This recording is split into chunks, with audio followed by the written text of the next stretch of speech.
Džiūgavom Kalėdų ir Naujųjų metų šurmuly. Jų stebuklė. Išgyvenom, atrodo, tikrą šventę.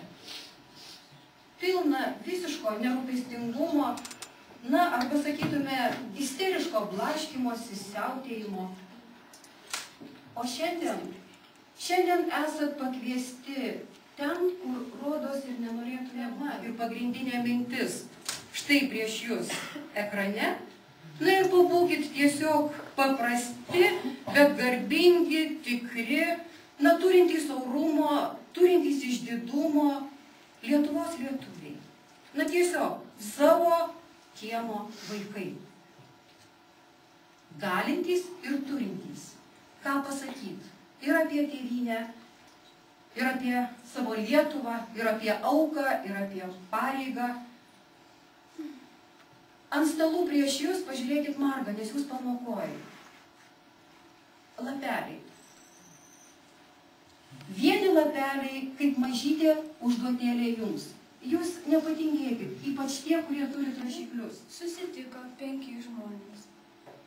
Kiekvienas rankose laikė po medžio pliauską. Aplinkui nebuvo nei vieno medžio. Baigiantis malkoms, lėtai merdėjo ugnis. Spaudė vis didesnis šaltis. Vienas iš 5 pastebėjo, kaip liepsnos virtelėjimas apšvietė imigranto veidą. Žmogėnas tvirčiau suspaudė savąją pliauską ir tarė. Paleisti ją niekais, kad sušildyčiau tinginį, atvykusi vogti darbo ir duonos. Niekada. Stovint šalia jo žmogus pastebėjo nepriklausantį jo partijai. Suraukęs antakius, tarė. Niekada nedeginsiu savo pliauskos dėl politinio varžovo.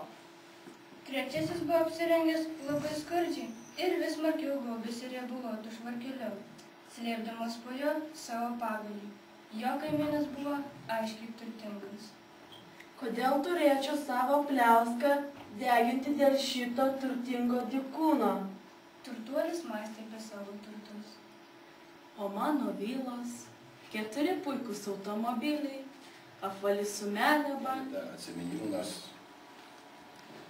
kažkokiu labai dideliu nėra, kad per 20 metų jūs visi jauni, jūs nesuprantat, kas buvo seniau prieš 20 metų, aš tikrai nesuprantat ir ką tai reiškia, kad žodis laisvė, jums atrodo, kad dabar paėmėm, išvažiavom mes Norvegiją dirbti ir panašiai.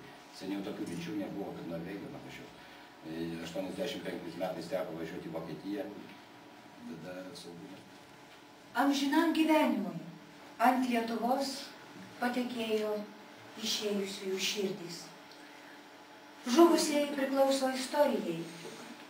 Jie dabar šildosi sužvarbusias rankas prie amžinosios ugnies, kartu su didžiaisiais mūsų tautos vyrais. Lietuva pasilenkė prie jų ir užkloja duos amžinąją laisvę, pagarbą.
Padėk